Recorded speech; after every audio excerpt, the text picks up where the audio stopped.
Like it just sounds like. Do you hear that on your end at all?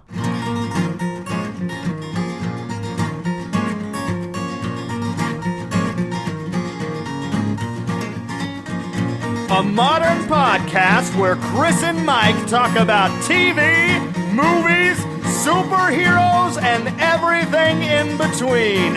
It's time for Superhero Slate. Hello, everyone, and welcome to Superhero Slate, the show where we run down the latest superhero entertainment news. We love TV, movies, and superheroes, so let's talk it all out. My name is Chris Dillard. And my name is Mike Royer. And this week, the dominoes fall. Oh, okay. You'll understand that one later, guys. Thor's Ragnarok is looking pretty good. Mm-hmm. Looking pretty good. The Tick is filming again, Mike, in case you didn't know. All right. And more.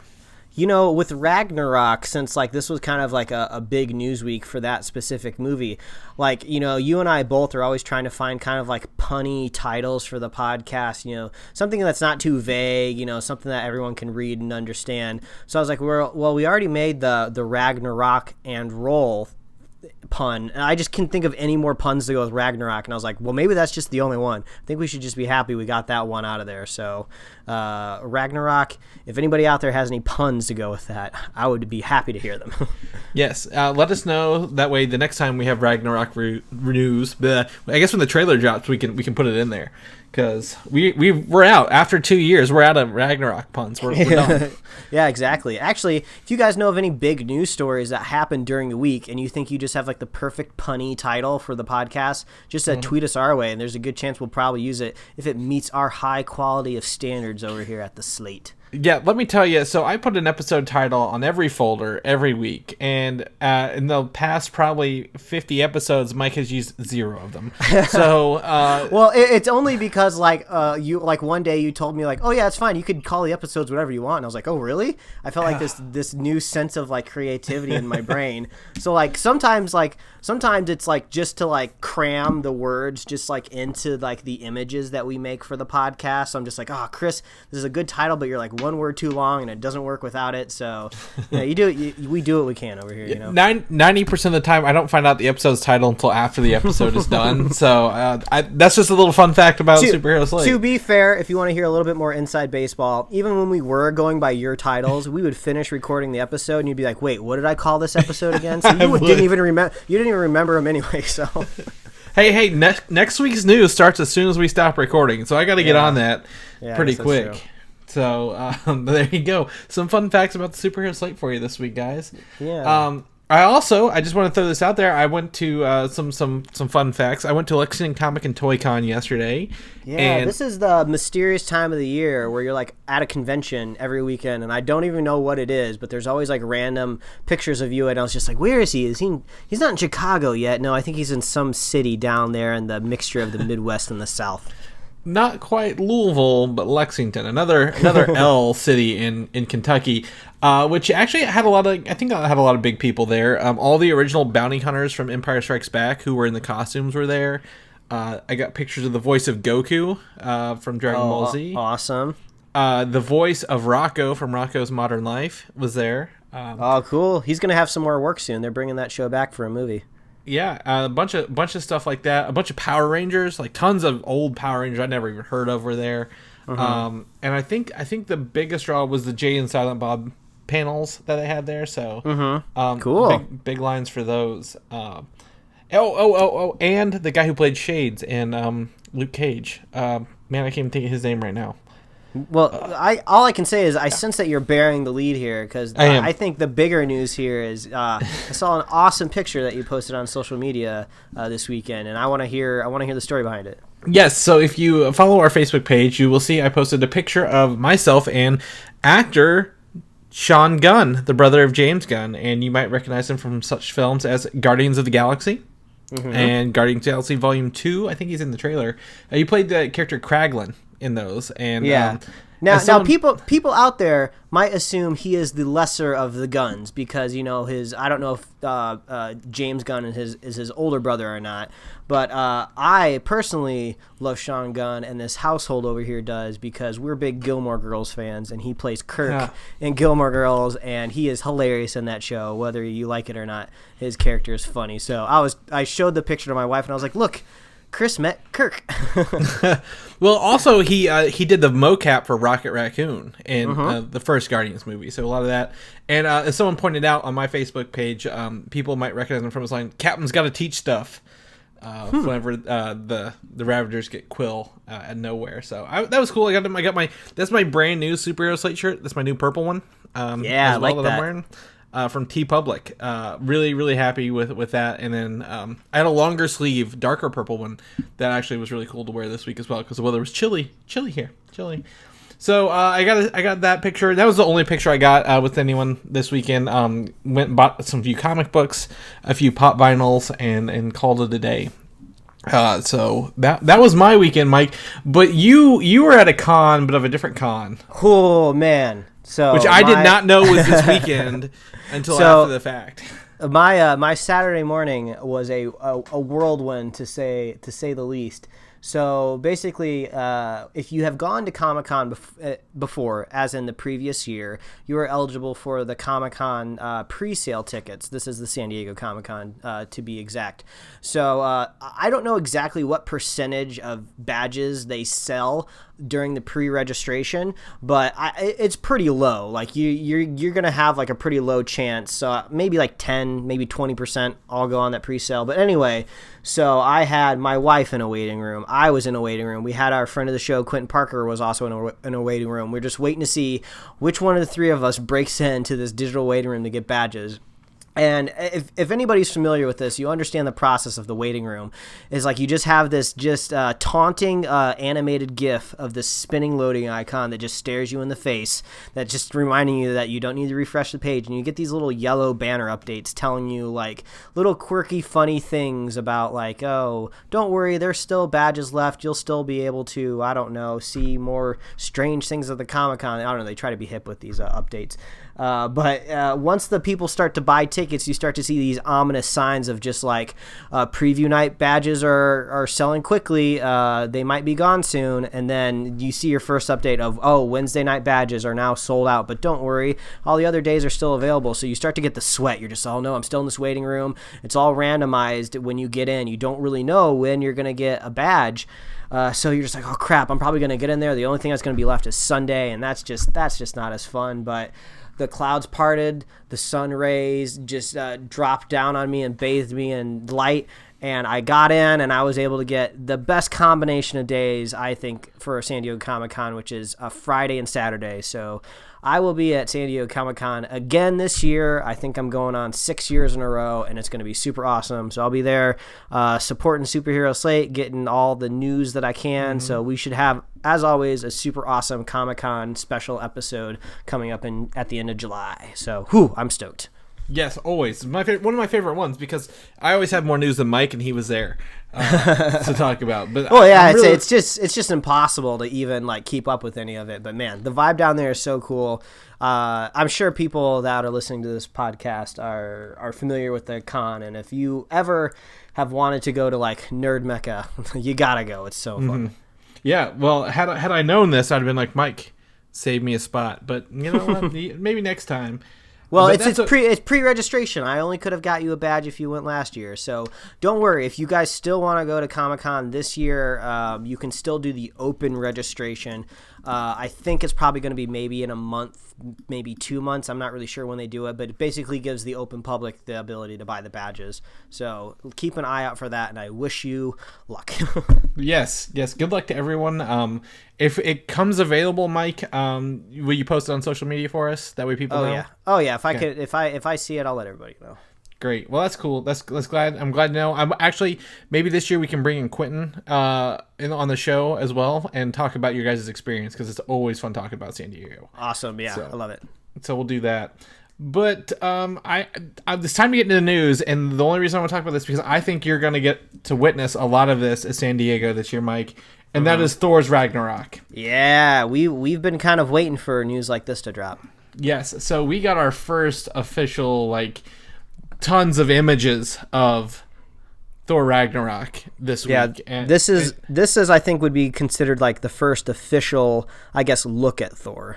Mm-hmm. No longer concept art, no longer hypotheticals. We get a look at Thor, Valkyrie, Loki, Bruce Banner, Hela, and the most surprising Jeff Goldblum look I've ever seen in my life. Yeah, and he was the Fly. So kind of gonna break this down a little bit. I think if I could describe this in one word, Mike, one word to describe all of this look of this upcoming Thor Ragnarok: colorful. Yeah, I think colorful or whimsical, something along those lines. So there's a lot of shocking things I think we can talk about through these photo sets, but just to hit on your colorful vibe, they seem to be highlighting, I would assume it's this war planet, possibly, where maybe the fighting between Thor and Hulk ends up taking place, because it's very colorful. It's totally un-Asgardian. There's no way that this is some like weird neighborhood in Asgard where there's like a I don't know, like a 1990s arcade or something like that. It just looks very colorful, kind of like I kind of felt like a daycare when I saw it almost. I don't know. How did you feel when you saw it? So to me, it reminds me much of like the 70s Jack Kirby kind of stuff with like the circles and the 80s. It's maybe more of an 80s vibe. Like if you were to like pick an era when you thought this movie was set, I'd say 80s. Like these are 80s teals and reds. A lot of teal, if I was to be honest with you. Some greens. But this planet is actually the planet of Sakaar. And people may know that because that is the planet that the Hulk crash landed on in the Planet Hulk comic books. So this planet where they do all this battle is actually the planet of Sakaar. And this color palette, the color palette just grabs me. Like I'm entranced by this. Yeah, and it's very striking. And I believe, did we cover this last week or did it come out this week? But Chris Hemsworth has short hair. Oh no, this is brand new. This is not okay.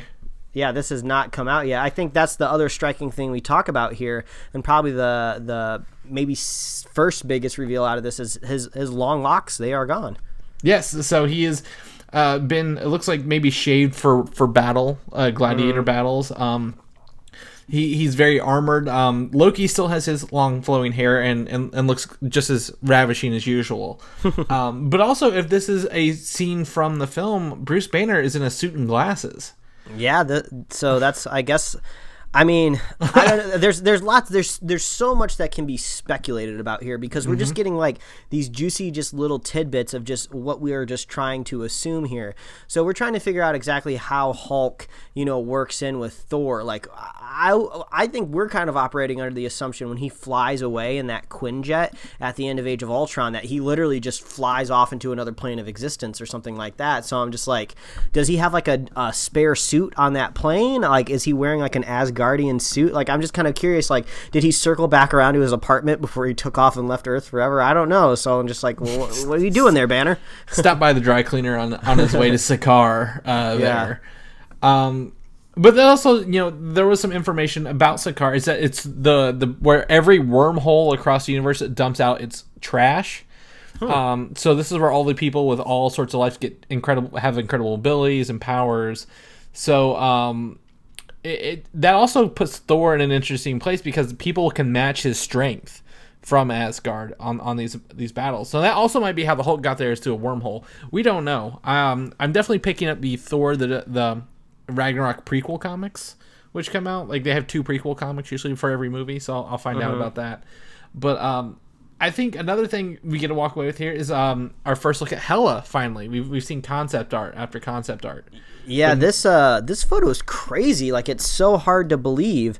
Who's the actress that is playing Hela again? Kate Blanchett. Kate Blanchett. Yeah, like this. She looks like Alison Brie in this photo. Like, when I scrolled past it, I didn't even think that was her. So I don't know if it's just a combination of makeup, lighting. I don't really know what's going on here, but it's a very interesting look to her for sure. I would assume that maybe at some point in the movie there's some sort of a transformation that she goes through, maybe where she kind of like shows her teeth, I guess, you know, as a phrase to put out there, because this kind of seems like low key Hela, like, you know, she's just hitting up the grocery store or something like that, you know. She seems kind of less intimidating in this photo. I feel she just walked out of a Hot Topic in this photo. That was a bad man with that heavy dark. It's not. Is that eyeshadow? Is this? I mean, are we the guys that ask about that? I don't know. We're not. But I think maybe this might be the first. So she's apparently been trapped for years, and this is the first time she's come out of a box, metaphorically speaking, and she doesn't want to go back into the box. So I think this is like maybe one of the first reveals of her, because she does go on to say later in an interview in this article as well that she can manifest weapons at will, kind of thing. So I'm interested to see what her power set is and what she can do. I mean, we know about her in the comic books, but as we know, the comic books aren't always true to the movie forms as well. So I think she looks cool. You got to do a double take because, you know, Cate Blanchett, you always see her as the Elven Queen in Lord of the Rings. Is that right? She was at? Yeah, I believe so. Yeah. And right below that photo, we have one of Valkyrie, Tessa Thompson, I believe. She was in Westworld. And with some people who look like Destiny players in costumes beside her, if I was to be honest. Very nondescript, colorful creatures, or aliens, I guess, in like battle gear. Yeah, it seems to be maybe like a pub on this battle planet, you know, just Star kind of Wars like, cantina. Yeah, we're just kicking back some beers somehow through that mesh plate in my helmet. Yeah. So she's showing up there. She looks fine. I mean, not the Valkyrie we know and love from the comic books, but that's okay. I'm fine with her. I think she looks cool. Because the photo right below her is the one that, like, I can't stop looking at. I'm entranced. Yeah, I think this is kind of the most fun photo that we've got out of this set for sure. So we have our first look at Jeff Goldblum as the Grandmaster. And the first thing I noticed is his little blue lippy, like, soul patch of paint. And where do we recognize that from, Mike? Do you know off the top of your head? I think it actually comes from a lot of different places. A lot of people said he looks like he's a member of the band Empire of the Sun. I don't know if you've ever seen what they actually look like. He literally looks like he belongs right on one of those albums. So, but I've heard he could also be linked to maybe some other. What else is he from? You know? The Collector has the same thing. Yeah, that's what it was. Actually, that's the first thing when I scrolled by it and I saw it, I was like, oh, he kind of reminds me of Benicio del Toro a little bit. So, as a Collector. The Collector and Grandmasters are both members of this group called the Elders of the Universe. And not to be mistaken with the IT crowd's Elders of the Internet, the Elders of the Universe, they each have like one thing that they're very good at. The Grandmaster loves games. The Collector collects things. There's a whole slew of these Elders of the Universe, but I believe that might be the defining trait of them is that blue, or not blue, but the line of paint down their face there. But to me, when I imagine the Grandmaster in the comic books now, this is how I imagined him anyway, with the gray kind of coiffy hair there, and the gold robes, pure like, what's that? Was it Patrick Swayze movie? Not Swayze. Kurt Russell movie, Big Trouble in Little China. Looks like that clothes were pulled right out of that movie, man. So I think he's great. You're you're closer to Jeff Goldblum than I am. He plays music where you live. Almost. Yeah, man. It's just, I don't know. It's gonna be crazy. He kind of seems a little bit Bill Murray-esque, where like he's only gonna necessarily take a role if he thinks he's gonna have a fun time doing it. I don't know if Independence Day 2 was fun for him or not, or if he just wanted a big old paycheck, because I'm sure they waved tons of money in his face since Will Smith didn't want to do the movie. But I think he's just like, man, I get to dress up in these crazy clothes and like just do like weird grandstanding Grandmaster, Game Master things. I mean, that might be, he probably was fun with that. I mean, if anything, everyone was always sharing that photo of him shirtless by that sauna from that one random like light bulb commercial when they said he was going to be the Game Master. So I think he kind of enjoys doing this crazy flair dress up stuff, but I'm looking forward to it. He just looks, I can't even describe the way he looks right now. So it's fun. It's fun. And that, I mean, I think this movie, I mean, people said it looks fun. It looks like a comedy. I think yes, but at the same time, like, you can't take the idea of Thor Ragnarok seriously too much, and come away with a good movie. I think The Dark World took itself too seriously. So I'm really excited to see this movie when it comes out in November. Hopefully, we have a trailer come July. Maybe we have one attached to Guardians in a couple months. But I am just enthralled with these images, Mike. Just want to stare at them all day. They're very fun. Yeah, let's hope that trailer comes soon, because I think we're all going to be very excited. Yeah, I don't know. I mean, we're always horrible at picking trailers. Yeah. But what would be your guess, just so we can put them on the official list? First week of May with Guardians.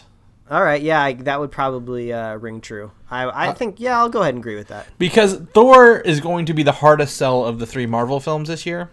And putting it in front of the biggest movie, Guardians 2, I think will be bigger than Spider-Man right now, is a smart idea. Get a lot of those eyes on it.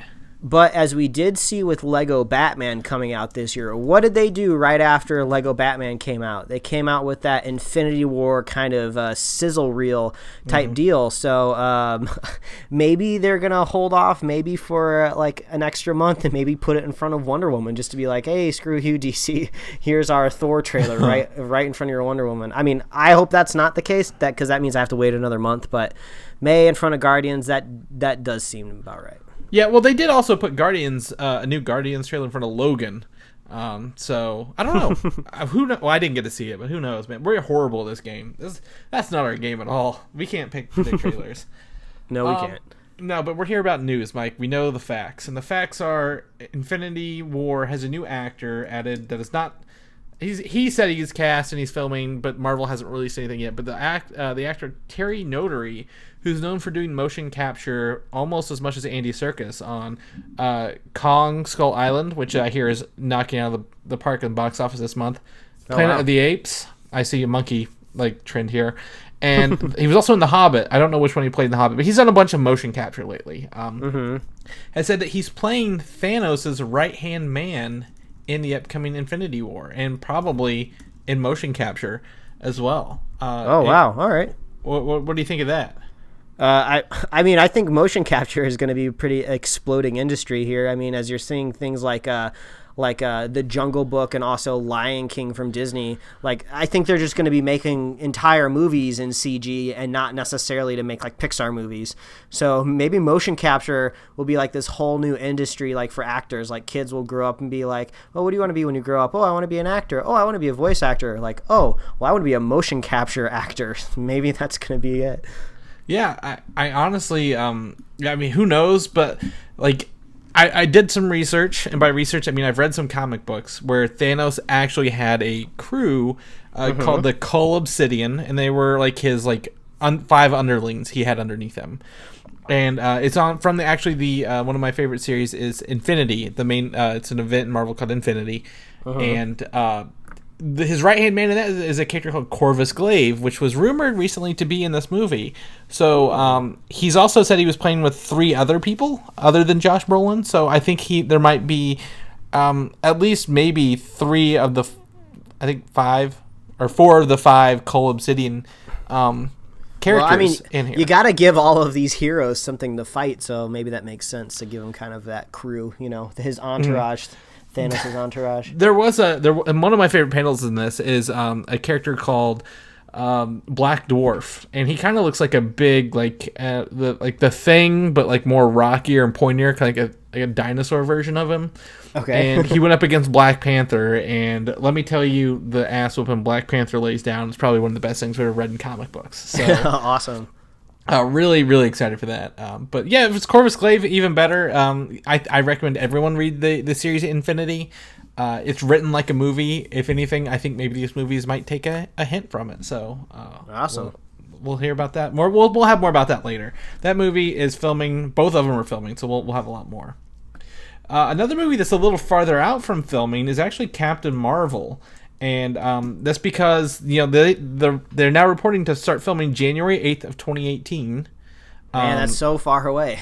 it is, and it feels forever away. But at the same time, I mean, they've got to film all of Black Panther, 2 Infinity War films, and Ant-Man and the Wasp in a row there. So I know. Can't we just have it all the time? can't we just turn on the TV and have the next 4 years of Marvel going on here?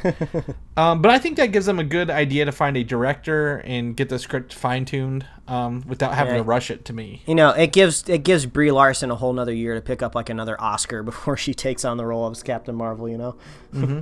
Yeah, or maybe a Kong Skull Island sequel. Maybe. Who knows? But maybe they'll learn some stuff from Wonder Woman this year and be able to implement that just in time to do that. Oh well, I don't know. Captain Marvel is still coming. Guardians of the Galaxy, the Telltale series, is a video game releasing later this year. We did talk about that in the past, yeah. So this week we got our first look at the characters in the game. To be honest, the Drax and Gamora look more like their comic book versions, while Star-Lord, Groot, and Rocket look more like their movie versions. But honestly, that really doesn't matter too much because it's set in its own little universe, tells its own little story, and we got the voice actors behind this. And of these, Scott Porter, Emily O'Brien, let's see here, Brandon Paul Eells, Adam Harrington. However, the one that stands out the most is Nolan North from the Uncharted series, and I believe he did, as friend Quentin Parker said, the voice of the little orb of light in Destiny. They replaced Peter Dinklage with him in an update, and I think he was Deadpool. I honestly think he was Deadpool. Will be Rocket Raccoon. All right. So yeah, I mean, I don't really know what to take away from this too much, except for I really like the character design of Groot over here. Because Groot's always a strange character when you have to turn him kind of like from real life to comic book pages, because he's just basically a living tree. So it's like you kind of got to whittle his design, pun intended, whittle his design down to something that kind of takes like a solid form but isn't. But I don't know, it looks pretty cool right here. I mean, it's very reminiscent here of the movies. So I don't play a whole lot of Telltale games, but I know they're supposed to be really awesome. So maybe you'll play it and let us know, huh? I definitely will. I mean, I have a couple Telltale games that were free on Xbox, but I do know that he is no stranger to voicing video game stuff. Nolan North, that is. So I mean, anywhere from Marvel Ultimate Alliance, he voiced the Sentry in the Ultimate Alliance for Nintendo 3DS. So he's definitely got a place in my heart, that's for sure. So, yeah, take a look at the pictures. I mean, look at the voice actors. You don't really get to see them, so it really doesn't matter. But if you're familiar with any of them, there you go. The Inhumans, yet again, Mike, another week, another Inhumans story. You know how this is going to go. We actually got our first look at Black Bolt the minute we stopped recording last week, which I thought was very funny. And I thought it was funny, too, because in that episode, I think the one thing I said I was waiting for was I can't wait to see how they interpret kind of their costumes to the live-action screen. Or if I didn't say it, I was definitely thinking it in my head. Because I think as everybody knows on the show, that's kind of like the one thing that I'm always looking forward to see how they interpret the superhero into like the real-world costume. So I was definitely waiting for this, and we got it like minutes after like we were done recording last week. Yes, so we got our first look at Anson Mount as Black Bolt, filming in front of a Starbucks in Hawaii. What do you think, Mike? I mean, I want to hear your take on this before I give you my 2 cents, but what do you think of this Black Bolt look? Well, I mean, so I think it's kind of in line somewhat with the costume design we've been seeing with ABC so far, kind of with Agents of S.H.I.E.L.D. It's usually some sort of like black leather like design, They don't quite make it as shiny as kind of like the classic Bryan Singer X-Men are. They're a little bit more matte black there. But I would say the most iconic part of Black Bolt's costume is his like headpiece, it's his mask. So I mean, I could totally see him not having a mask in the show, just because you're never really sure how well those are going to play in kind of a real world scenario. But as far as this design goes, it's very simple, it's very clean. So there's not really a whole lot there to love, but there's also not a whole lot there to hate. It just seems to be pretty utilitarian. So I don't know if this is just Black Bolt's walking around clothes, like when he's going to the grocery store, maybe with Hela. They're both walking around in their black costumes. I don't know. So what do you think? So to me, upon closer inspection, is I really love the bolts built into the suit. If you look at, they kind of look like little lightning bolt kind of zigzag patterns down to the zipper. And the little diamond piece there, because normally that's bright white on his normal suit, or blue, depending on which one you're reading. So I like the subtlety of that a lot more than the stark white that comes out. And also, you don't see coats with tails very often. And this coat definitely has tails. Like 3/4 tails wrapped around him. So yeah, he's fancy. He does have that sense of, regalness and nobility, but he also looks very confused. Like maybe he woke up into like I guess on a busy city street somewhere that he's not used to. It's a very stoic face. Like, this is the first time I've seen this actor in short hair, because in Hell on Wheels, he's just always looks like just like a greased out cowboy pretty much all the time. So he's looking very clean cut here, no beard, very strong jawline. He looks very intimidating. One thing that you can't see in this costume, because at the angle it's at with his arms down, we don't know if there's really any sort of flaps, in between his those the Spider-Man flaps there. So that could still be on the costume, and maybe that's where we'll get like our pop of color. But I have a feeling if those are in there, they might just be added CG wise. So we'll just have to wait and see. Yeah, this reminds me a lot of his suit in the current comic book line called the Silent Room, which Black Bolt runs a bar. He's not the king of the Adelan anymore, so he's running this bar that's like a safe room, like a safe house for everybody. Like it's like I guess a Switzerland, and this kind of reminds me of what he'd wear in that. He doesn't have the mask on, but I want to see the mask as well, but I want it to be earned kind of thing. So yeah, but they don't pay these actors to run around with their faces hidden. They pay them to show their faces off. So there's that. So I'm okay with this. Again, we need to see it in action. Much like Black Panther's suit looked like shit before they added effects and stuff on it. Yeah, that's true. I believe with the higher budget on this, we're going to see some good stuff. So we'll play it by ear. Hopefully the rest pop up pretty soon. But you can't have Black Bolt without Lockjaw. And I'm not talking about the viral disease that makes you not open your mouth. I'm talking about his dog. All right, I'm glad you clarified that, because I was worried. You were very worried. I could sense it over the microphone. But we see Lockjaw, his oversized French. Is it a French bulldog? I believe maybe. Yeah, I mean, I'm not too sure, but I definitely wasn't expecting this. So it's a bright blue model of a bulldog. That's definitely pre-CGI, of course. Yeah, it's huge. It's basically like the size of like an ox, like a bull. Like, you could get on top of this thing and 4 people could ride it. Yeah, you can see the size. There's someone standing beside it, and it's up to his shoulders. So Lockjaw is the royal dog pet. But he has his own powers of teleportation anywhere he wants to go. But he's also, he still has like dog instincts, so like treats and stuff like that. But like, he's pretty cool in the books, and I have several covers with him on it, but like, they are giving him his full size and stature for this show. Yeah, I mean, honestly, I was kind of expecting usually what you see when you kind of add in CG creatures, if they're not going to be like motion captured, like, because apes and stuff and Rocket Raccoon kind of make sense being motion captured because they kind of have like human appendages. But I was expecting if you're seeing a bulldog, you're just going to see like a stick with a tennis ball on the end of it, and hey, the tennis ball is Lockjaw's eyes, so when you're talking to Lockjaw, look at the tennis ball. But no, they're just like giant blue animal, just stick it on the thing. I guess they just comp it out in post, but yeah, I don't know, I wasn't expecting it. It's kind of cool. I've never wanted to own a movie prop more in my life than this blue thing here. So definitely impressive. I'm glad they're throwing some thought and obviously money into this. I expect to see more as soon as we stop recording today's show, Mike. So we'll see whose costumes they give us next. Yeah. This Friday is actually my birthday, Mike. So Aww. On my birthday, you know what Marvel's giving me? Oh, what's that? Iron Fist. Ooh, the whole show.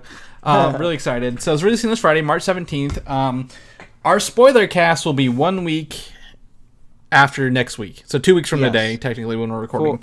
For 2 very important reasons. Important reason number 1 is this is 13 episodes of a TV show, and they're like an hour a piece. That's 13 hours. I know that there's going to be plenty of people out there that can binge it and get it done in the weekend, but I think, especially since it's your birthday and maybe you would like some time to do other things except sit in front of the TV, like we do with all of our other Netflix show, we're going to give it a week, give people a chance to watch it, because, I mean, who wants to listen to a spoiler cast if they haven't even finished watching the show yet anyway? So we'll come back at you guys a week later and we'll give you Iron Fist.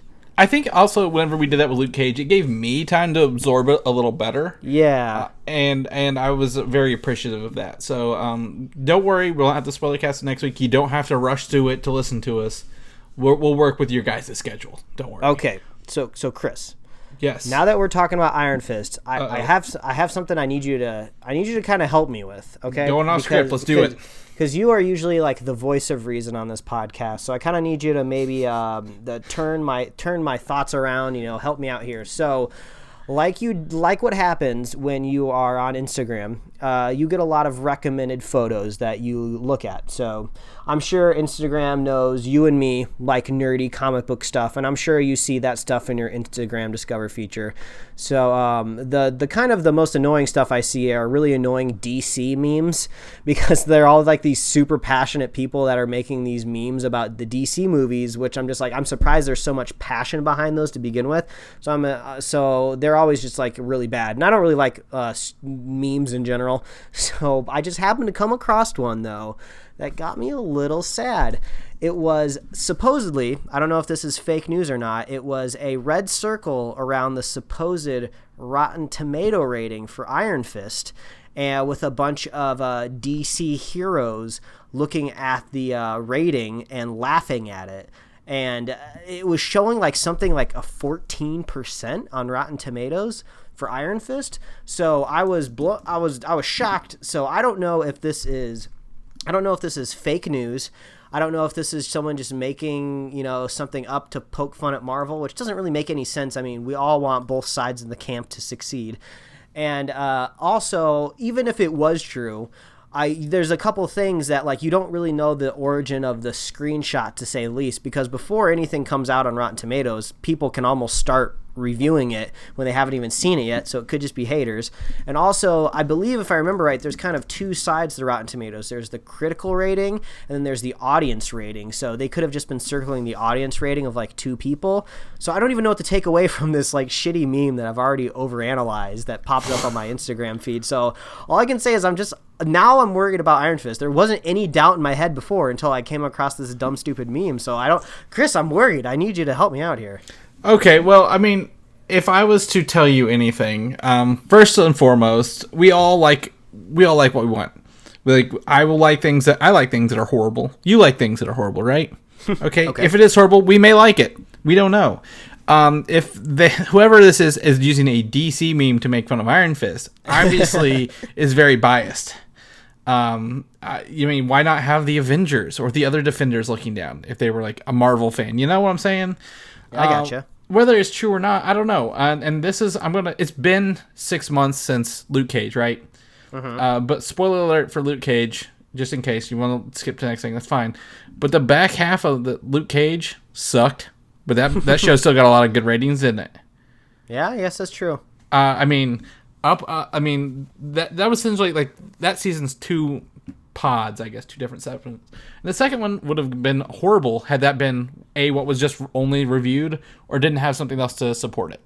So, do low ratings worry me? No, not pre-release ratings. Not one bit. So. That's all I needed to hear. I just needed to hear, because I know sometimes you're always the one kind of getting these initial reviews ahead of time, and you're doing a God's work there, keeping it from getting into my brain. So when I stumble across something unwillingly, I'm just like, whoa, isn't Chris supposed to be curating my Instagram Discover feature to keep this stuff from getting in my brain? It's like, where were you when I needed you the most? So I guess this is maybe just a PSA for people out there. Just look out there for the DC haters, trying to keep us down.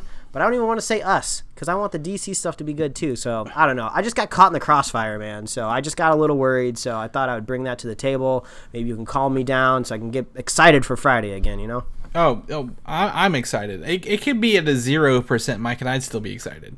So, not that I say it can't do any wrong, but I mean, everyone can be excited for stuff, whether Rotten Tomatoes says yes or no to it a lot. So, I'm looking forward to it. So we'll let you guys know 2 weeks from today when we record what we think of it. So, yeah. I look forward to that conversation with you, Mike. Yeah, I'm sure we'll give some initial impressions come next week, but definitely no spoilers. None at all. No spoilers allowed. Preacher season 2 is moving along. I forgot that season 2 was coming. I forgot that was a show, honestly. Did you watch all of season 1?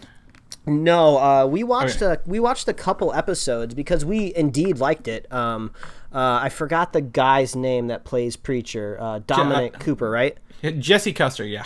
I was thinking the character's name. But we love Dominic Cooper in this household, and we were on board with the kind of the zany outlandishness of the first couple episodes. I think it just fell to victim of all of the competition out there when it comes to screen time. So I would love to circle back around to it at some point in time, just because I liked what I saw. So. Season 2, I'm okay with that. There's no problem there. I had a great time with season 1. Great time. And that brings me to this next point, is that season 2 is premiering Monday, June 19th at 9 p.m. All right. And I totally... that feels a lot sooner than I thought it would. Like, is that sooner to you than you think it is? Because, I mean, we're March. That's like a couple of months away. I think it just seems soon because we're not used to getting maybe shows in the summertime. But Preacher was a summertime show last year, if I remember right. So we're about a year away from that. So yeah. Well, that also is surprising because it's going to Mondays. That was not Mondays. It was a Sunday show last summer. So Mondays is I think that's good faith in a show to be moved to a weekday. I think, especially on AMC. Because it had some competition last year and might have competition this year had it stayed on Sunday with Game of Thrones. This new season has been confirmed to return July 16th on Sundays. So maybe that was a conscious choice of. Yeah, I think basically these last 2 mini seasons of Game of Thrones, you just don't want to get in their way. It's going to be impossible to compete with them on Sunday nights. So, and especially now since these shows have after shows and talking shows about them now, like you can't even put it on an hour after it. So it's best just to stay out of their way. Don't worry, they'll be out of your competition in 2 years, and you'll just have to worry about Westworld at a different point in time. So, So I'm excited about Game of Thrones, that's for sure. Yes, I am actually excited as well. As you know, I have DirecTV now, the streaming DirecTV service, which gives me both AMC, which is Preacher's on, and they recently gave us a whole year of HBO for free. Nice. So for the first time ever, I will be able to watch these shows legally and be live if I choose to. So that's awesome. That's awesome, man. Like, so you all caught up with Game of Thrones? I think the last time I talked to you about this, you were kind of working your way through the show still. Oh no, I didn't work my way through the show. I watched season 1 and I watched seasons 5 and 6. I'm not going back. All right. I know who's dead. I know who's not dead, and that's all that matters to me. So. All right. I guess that's one way to do it. Yeah, that's how I'm going to do the next 2 seasons. Well, there's only 2 seasons left, so I mean we'll go with it. So it's in the summer. We'll see both of these shows in the summer. I think summer shows are good. We don't normally have a lot of summer shows, weekly recurring shows. So I think that's interesting and good for us. So look forward to that. Another big bombshell dropped on us this week was the casting of Domino in Deadpool 2. Do you get the Domino joke from the beginning, guys? Yes, okay. Good job. Right. The actress Zazie Beetz, yes, that's her name, Zazie Beetz, has been cast as Domino, and here's a picture I have of her and the character Domino. For those who don't know Domino, the character, she does not deliver pizza. I double-checked this earlier. But she's like, she can predict events. Like, she has kind of like a foresight or a luck effect, I guess. And so, like, she can affect probability in her favor, I guess, is what several different things say. So, I'd been so caught up in Cable, I forgot Domino was even going to be cast in Deadpool 2. Yeah, exactly. So, this actress, Zazie, she's from the TV show Atlanta, which stars the guy everyone wanted for Miles Morales. Donald Glover. Yeah, Donald Glover. I wanted to call it Childish Gambino, and I think that would have been okay too. Yeah, but I think that's fine. I mean, I think this is a pretty cool casting, just because I have not gotten around to watching Atlanta yet, but I know it's supposed to be very, very good, and I do believe Donald Glover won an Emmy for the show, so that's already on a good track. And people were really excited when this news came out, so I'm guessing she's very good in that show. So that's awesome. I mean, I think I peeped her IMDb page earlier last week, and I didn't see too many familiar things on there. So it sounds like she's really breaking out due to that show, and she's going to be in a big blockbuster movie. That's probably maybe like I'm gonna put this out there now. It's a little bit of a lofty goal, but there's a chance that Deadpool 2 could make $1 billion worldwide. I think I checked, and they were around 750 million, and that was kind of an out of bounds success. Like kind of the popularity of the movie and the word of mouth just kind of exploded it. So now that this movie is kind of all out there in the zeitgeist, everybody knows Deadpool, everybody's in love with Deadpool now. Even with the rated R rating, this could kind of go like the Spider-Man route, where he kind of becomes that household name, and then all of a sudden, like each sequel's making more and more money. So I mean, I can't even think of a rated R movie that's made $1 billion. So that's going to be freaking crazy. Yeah, I think I forget what the biggest rated R one was, but Logan's gaining some traction this year as well. I think Passion of the Christ isn't. Yeah, that it's like Passion of the Christ, is it? I actually recently found my dad has recently watched Deadpool, and that's all he could talk about Friday at dinner. How much awesome. he liked that movie. So it's catching him with people who aren't even comic book people, which is awesome. And I know, again, like I said, we're so jaded from being in this 24/7. But I was glad to hear, like, oh, okay, my parents would watch Deadpool and they dig it, so that's cool with them. And then there's been some outcry from Domino. All the casting announcements for Domino, the rumors were all African American actresses. Well, she's silver, so it doesn't matter what color her skin is. They're gonna paint her silver. And then she has a spot on her eye, kind of like Petey Dog from Little Rascals. Yeah. And even if she doesn't end up being silver, it doesn't even really matter. It's just Nope. You just cast the best actress out there. Doesn't. So hopefully she is not the villain of this movie. I fear that Domino will be the villain because they've not really said anything about villains. I'm kind of leaning Pierce Brosnan now. I think Pierce Brosnan's going to be the villain. Not Cable. Yeah, I kind of like that idea we talked about last week of the sheriff from Stranger Things possibly being Cable. I think it kind of fits almost a little bit better, stature wise. So I think I want a good villain in the movie, so that'd be awesome. What if Pierce Brosnan is the younger version of that doctor from Logan? Oh, maybe. I mean, he looks like the part. You know what? Sure, why not? Okay, I'm sure we're winging it here. Yeah, I'm sure it's something Deadpool would make fun of anyway. So yeah. So okay, well, either way. So if Domino's not the villain, then Pierce Brosnan. But if Domino was not the villain, this gives me hopes that she'll appear in the upcoming X-Force movie, which she's been known to be on the X-Force team in the comic books. And we got some news from Simon Kinberg, who apparently is like god of the X-Men universe at Fox right now, because he's doing everything. But he said, and I quote, "We are working hard on New Mutants, Gambit with Channing Tatum, Deadpool 2, and the new X-Force movie where Deadpool is alongside Cable and other main characters. Deadpool 2 is going into production this year, then X-Force, which is a combination of Deadpool and Cable. They're like the Black Ops of X-Men. They're much darker and have that R-rated decibel." So the idea that X-Force is Deadpool 3 ringing a little more true to me. I like that idea. Yeah, I think that makes sense. I mean, it's kind of almost like a little culmination of bringing the people together. Gambit, I guess they're really trying to make Gambit a thing. I'm surprised Channing Tatum hasn't found a way, I guess, out of that contract and maybe moved his way over to a different superhero franchise. I don't know.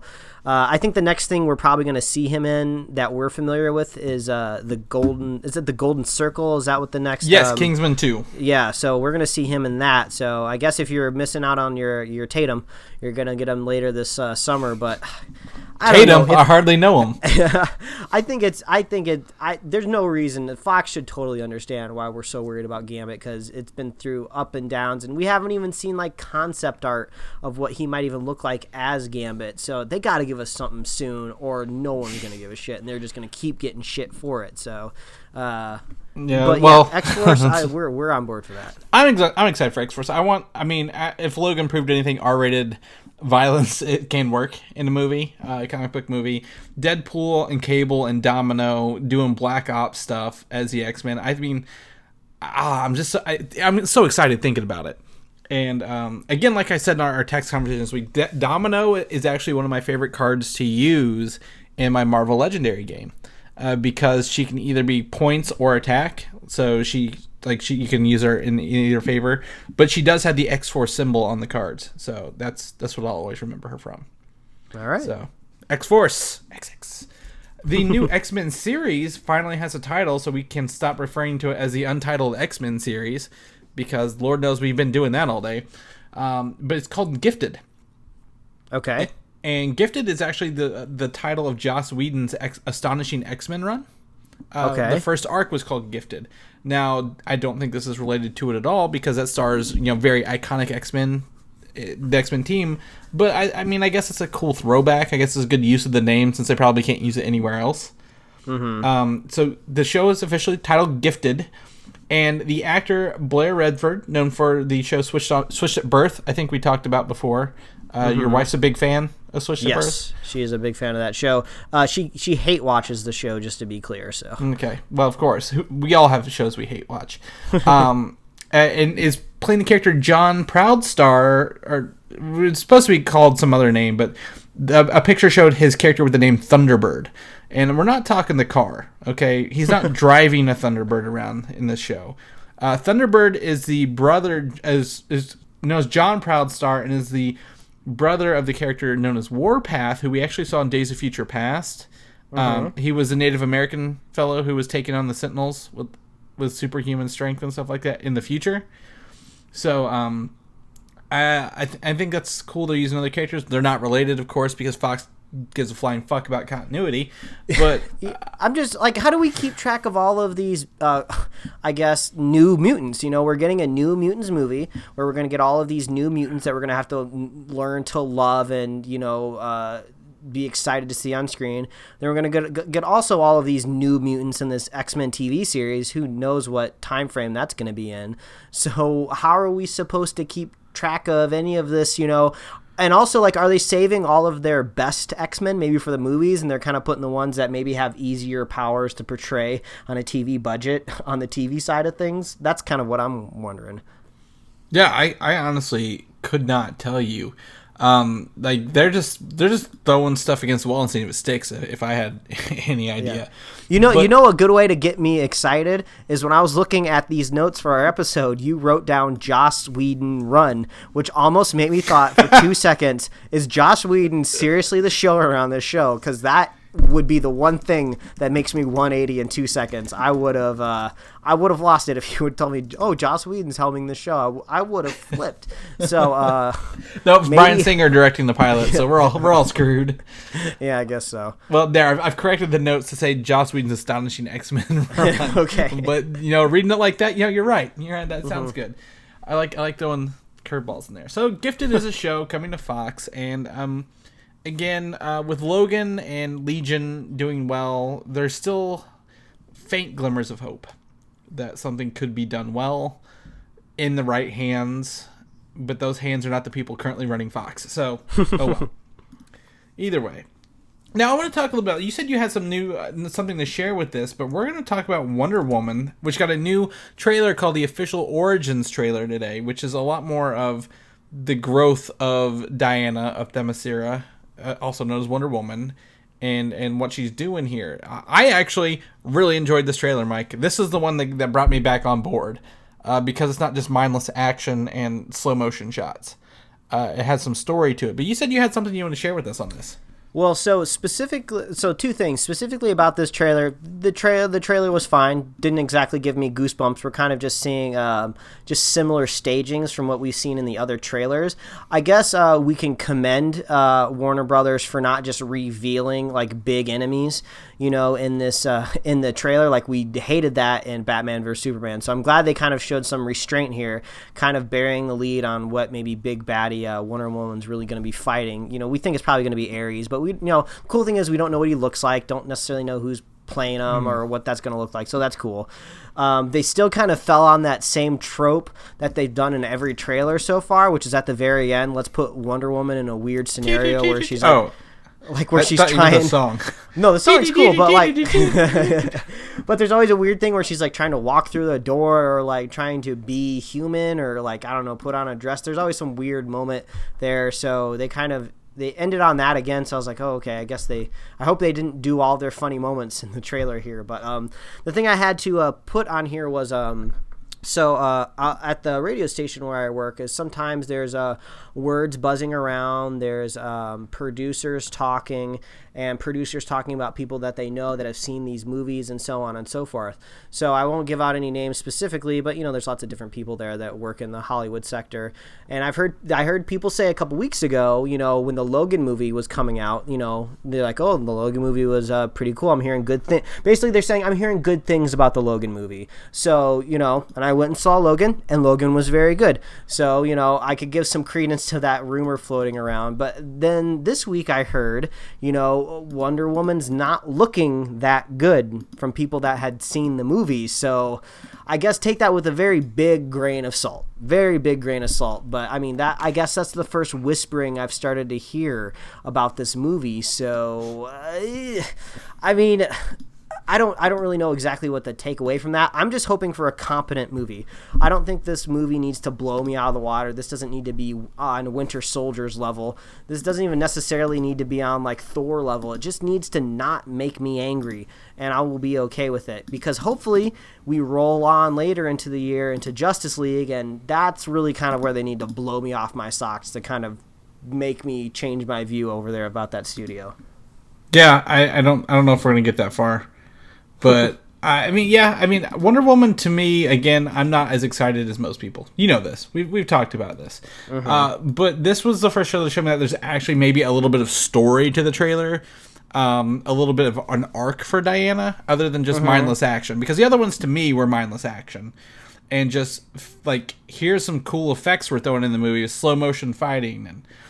deflecting bullets, but there was one line in the trailer. Now I don't know the specific tidbits of the origins of Wonder Woman. I know she's an Amazon that leaves the island to try to help the world. But there was a line that says she doesn't know what she is or something like that, which making it seem like maybe she is special in some way, so maybe there's something special about her. So I don't know if that's something that they're adding to the character, or maybe that's somewhere in the lore of DC that makes Diana different than all of the other Amazons out there. So kind of excited to see what that is. Yeah. Who knows? I'm really excited to see some of this and some of the training stuff and just the history of this. I think there's a rich world that's being built. So I'm more excited now than I was for the first trailer, so thank you, Warner Brothers, for giving me something to look forward to, and we'll just forget Mike ever said anything, You're out there molding listeners' opinions, Mike, much like Instagram molds yours. Just like that damn meme. So yeah. I still am crossing my fingers. I want this movie to be good. Yes, we all do. We want them all to be good, but they're not all good. Oh well. Jurassic World 2 gave us our first image of the film, and it's actually kind of intriguing. If I was to bet anything, it looks like there's a little girl who might be the lead in this movie, sitting in front of some dinosaur skeletons, and it looks to be a huge Triceratops skull as well. So it's in a museum. There are skulls and bones of dinosaurs, a lot of herbivores, if you will. No, not a lot of bone-eating dinosaurs from here, but what can you make of this, Mike? Anything? I mean, kind of the first thing that popped into my head was a lot of the people are trying to think, oh, what is this movie going to be about? And I've heard a lot of strong opinions saying that this is going to be kind of the privatization of dinosaurs. We've kind of seen them in parks and theme parks and stuff like that, and people have been saying, oh, maybe rich people will start to have dinosaurs like in their backyards and stuff like that, just how like rich people have like tigers in their backyard. So maybe this is kind of like one end of the spectrum where, we used to really love the science of dinosaurs, but maybe now that they're real, maybe just people, they're not just in museums anymore. They're just in people's like mansions and estates. I don't know, but it's kind of a cool feeling when you look at it, because I think when people think back to Jurassic World and think about it, they just think of all the action, the nonstop like carnage and dinosaurs and just CG all over the place. And this is just very calm and grounded. So it kind of makes you think, oh, maybe they're going to kind of come at it with a little bit of emotional angle. So you talked about the privatization of dinosaurs. Well, this actually these dinosaurs remind me a lot of the ones they showed in The Lost World, which actually also featured dinosaur hunting. So maybe like they're taking rich people out on safaris to hunt these dinosaurs, and like these are their finds or like their kills. And this is like maybe a girl growing up in that family kind of thing. Because a lot of those dinosaurs, like in the back, you can see the little dinosaurs that ate Peter Stormare. Some of these look like the other ones that they came across, the herbivores. So I don't know. I think you're onto something with that, but who knows with this sequel? New director, new vision. As long as it's not action, all action, I'll take it. I'm looking forward to some of this. So Jurassic World 2 on our radars. Predator got a new behind-the-scenes image this week, and we got to see Thomas Jane and his crew for the first time. You may recognize the fifth man to the right as Donald Pierce from Logan, the blonde guy. And is that Keegan-Michael Key? Is that yeah, on the left? That's Keegan-Michael Key right there. And then the kid from Game of Thrones in the far left there with the cards. Everything needs a kid from Game of Thrones now. Yep, it does. If you don't have a guy from Game of Thrones, get out. Get out. Your show's not going to get any viewers. So they look to be riding in the back of a bus. It says no spitting, no swearing, no contact. So it looks like a prison bus, I guess. Yeah, I guess. I don't know, but Shane Black's The Predator is being filmed, and that's what's going on right now. Now, I've barely done any Alien research, and I definitely don't have much Predator research under my belt, so we're going to have to wait until I have any opinion on any of this Predator stuff. You need to buy the Predator movies on iTunes next and watch those. I'm sure there's a bundle pack out there. There's at least 4 of those, so you should be about on par with Alien. All right. But thankfully, here's some good news from my point of view, is Avatar 2 was delayed from its December 2018 release date because they're filming 2, 3, and 4 all at once, Mike. Wait, so is this good news because you're just hoping maybe they keep pushing it off until it doesn't exist anymore? Look, I mean, let them just have their little Avatar park at Disney and call it a day. So, yes, I'm happy it's delayed. Now, am I happy they're filming 2, 3, and 4 at once? No. But, I mean, we're going to get them. It's going to be like a Lord of the Rings kind of release thing, I guess. No, I'm going to do my best and try to turn my opinion around about Avatar just because when's the last time we saw a James Cameron movie? I think, he has done good Avatar? things. Yeah, well, before that, I guess anything new. I mean, like, we like Terminator 2. I hear very good things about Aliens, so I'm going to watch that, and I'm sure I'm going to like that James Cameron joint. Tons of people out there like Titanic. I guess there's people out there that really enjoyed Avatar, even if you kind of take away all the fanfare of the 3D out of it. So I don't know. Maybe if we're just tired of these blue aliens by now, at least maybe James Cameron will bring something exciting to the fold. So crossing my fingers, man. Yeah, I mean, maybe he has learned some lessons from the first one. Knock on wood, right? That's my best case scenario. Because that first one just, man, it's like, I don't know. I had to go to the bathroom twice during that movie, Mike. And you know me, I'll hold it. I'll hold it the whole time. But I went twice during that one movie the first time. And I'm like, I can't even do this. So just don't slam me with a bunch of new technology, new frame rates, new 3D and everything at once. Just tell a story. We don't need the technology. I'm kind of on the opposite end. I almost kind of want like all the craziness that you can throw at me. Maybe like the last Avatar movie will be all in VR, and I'll be like, all right, I don't care. I want to see it. Oh, you and that VR, man. What are we going to do with you? Oh, well. But the last bit of news, I think, this is another fun fact. Did you watch the Tick Amazon, I guess, whatever it was, pilot? I did not, because I'm not exactly the biggest Tick guy. I know you were a Tick guy. So what do we have here on the Tick front? Well, I grew up in the forest, so a lot of ticks there. But the new show from Amazon has started filming the full series. And he has a new costume bringing to the table here. It looks a little more comic booky, a little less gritty detail from the show. I saw a side by side of this earlier today, and the other suit was vascular. To say it had a lot of detail on it. It looked like you could kind of see the detail of like of bugs if you're looking. It was very granular, like sandpaper.